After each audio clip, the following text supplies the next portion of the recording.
It's 6 o'clock on an August morning when my mom, my two sisters, and I board the bus in San Salvador. Through the dirt streak window, I see family and friends looking up at us, waving goodbye. Bye, Tia Chave. Bye, Gorilla. Bye, Patachuk. Dos dedos. I don't know why they look so worried and sad. We're just gonna go visit Dad, who's vacationing in El Norte. On the bus, we're packed like sardines. A few hours later, we had crossed El Salvador. Then we spent the rest of the day traveling through Guatemala. And by 10 o'clock that night, we see the signs that say we've just passed the border into Mexico. We're almost there. According to this map, it's only 5 more inches to America. I start dozing, dreaming about all my favorite shows I'm finally gonna get to see in color, like La Familia Adams, La Dimensión Desconocida, y Los Tres Chiflados. Up in the front, there's a guy in a leather jacket and a girl that sits on his lap. His hands are all over her. Dario, if you ever touch a woman like that, your arms are gonna freeze like baseball bats. And when you're dead, they're gonna stick out of your coffin begging for somebody to beat you for your filthy sins. Here, sacan these coyoles. Then I see a albino girl dancing in the aisle, an hija del sol. Her family starts making conversations with my mom, and turns out they're on the way to El Norte as well. 12 hours later, we get to Mexico City. 2 guys in suits approach the little albino girl's family and pull them aside. Where are you guys from? Jalisco, Mexico? Jalisco, huh? Then the guy pulls some currency out of his pants. Then you have no problem telling me who the man on this peso is.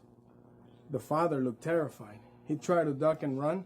They tackled him. The little albino girl starts to scream. My mom says, "Children, come with me to the restroom. Quickly, hurry." After the tin can we used on the bus, that sounded like a good idea. When we get out of the restroom, the 2 guys in suits approach us. "You and your children, señor, are going on the next bus back to El Salvador." "Pero por qué, señor? There must be some mistake."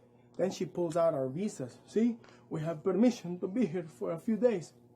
The family with the albino kid says you're going to El Norte. I don't know them. They rode on the same bus with us. "Señora, did you hear the news today? Terrible story about a Guatemalan family tried to cross the border in El Paso, locked in the trunk of a car.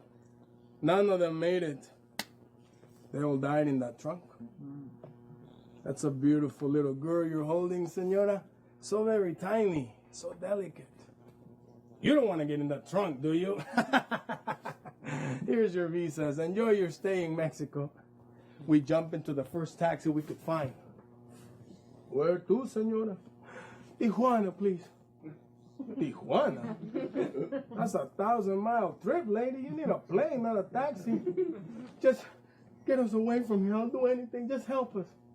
"Take it easy, lady. You're scaring your children." After my mom explained the situation to the taxi driver, he decided to help us. So as we're inching through the terrible traffic, the taxi driver tells my mom the entire history of Mexico. This town seems endless to me.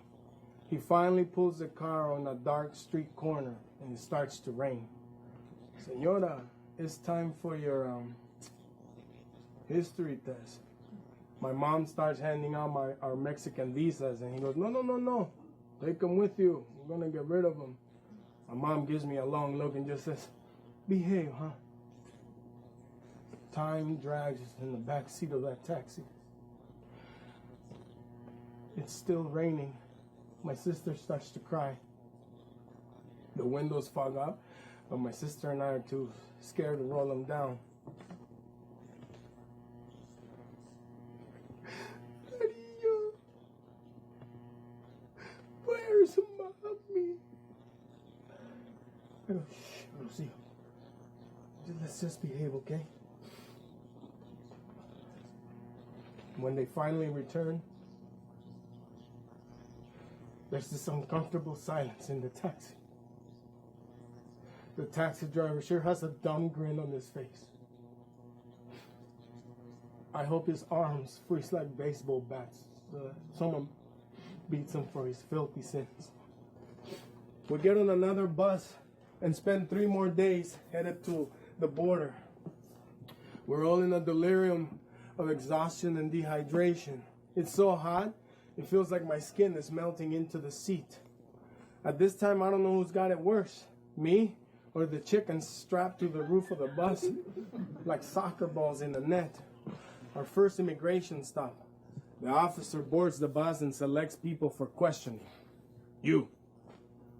Smile. You.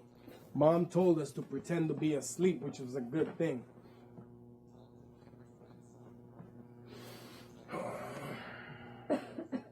It was my best acting performance today. Then the officer looks at my mom. Señora, you. So we wait, and we wait, and we wait. I feel the lurch of the bus starting to move, so I wake up out of my fake sleep and notice that my mom and my arm back in. My sister cries, please, my mommy's still in there. But the bus kept rolling. This lady with braided hair in the back of the bus stands up and says, Conductor! Wait for the mom! Right then, my mom stepped out of the office with baby Maya.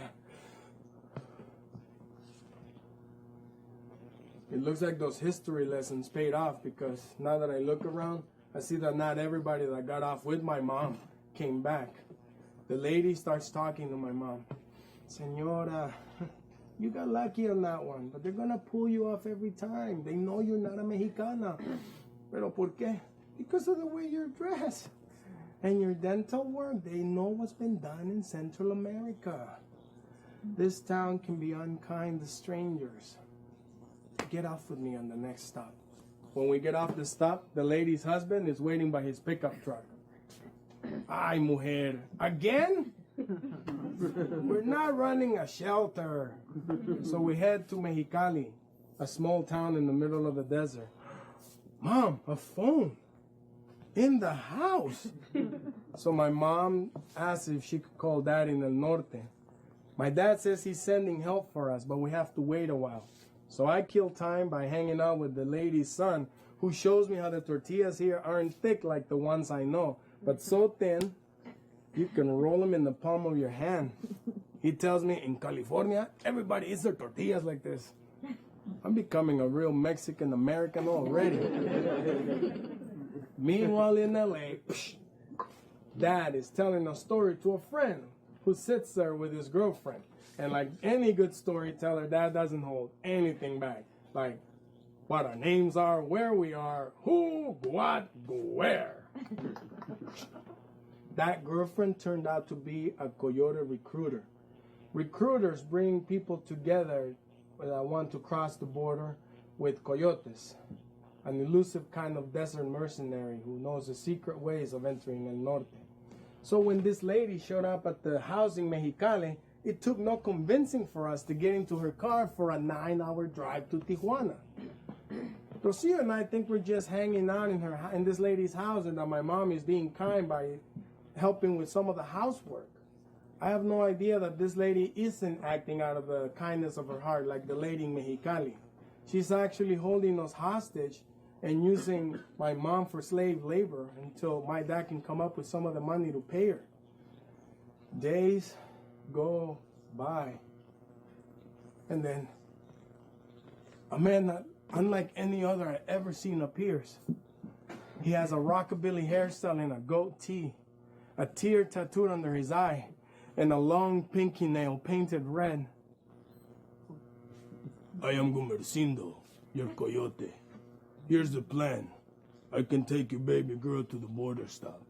She's so little they won't bother with her. The rest of you aren't so lucky. We'll be on the run the whole night. I'm gonna try to keep the family together, but if we get separated, I can't make any promises. Senora, talk to your kids. The border is an endless metal fence with razor wire. and rows of eerie yellow light that turned that rocky, uneven ground into a lunar landscape. Gumercindo slips us through a small opening in the fence, and we all silently follow him into the desert. Away from the desert, we only have the moonlight to light our way, but Gumercindo is like a cat. We travel through the desert several miles undetected when Gumercindo suddenly freezes. Alto! Everybody, get on the ground and cover yourselves with tumbleweed. Now!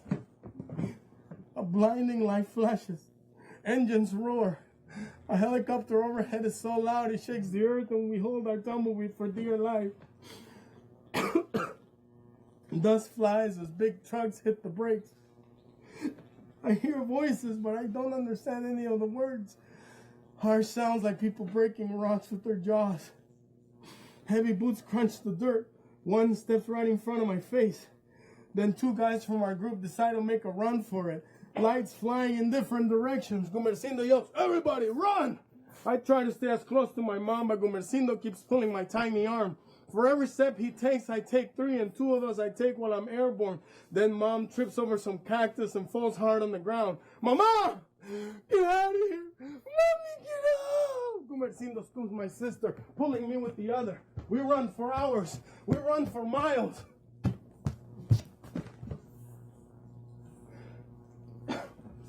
Finally, we come to a watering hole. A small iron spigot sticking out of the sand. I still don't know how Gumercindo could find this one pipe in the middle of the desert. I drink out of that rusty faucet like it's the last time I'm ever gonna taste water. I'm too exhausted to cry anymore, but not too exhausted to feel the cold. Oye, take care of your sister until I get back. Don't move from this spot. And he disappears into the night. Dario, where's mommy?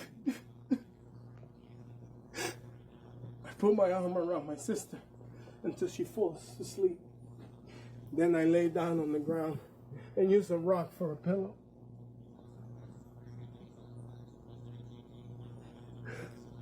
This huge desert. I remember the first time my mom brought baby Maya, the way she handed her to me. She said, "Darito, you're her big brother. You have to take care of her."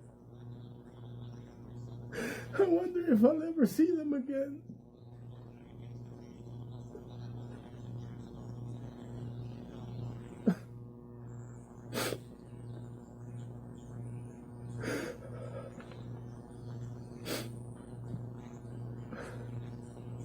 The sun is coming up, and the sky is all pink. For a minute it seems I'm dreaming about being a baby in a crib again, someone gently rocking me back and forth. A voice says, "Darito, despiértate." I open my eyes and look into the face I thought I'd never see again. Mom is waking me up.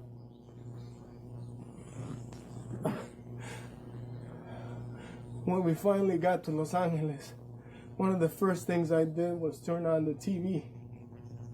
It turns out the Three Stooges are in black and white. No matter where you go.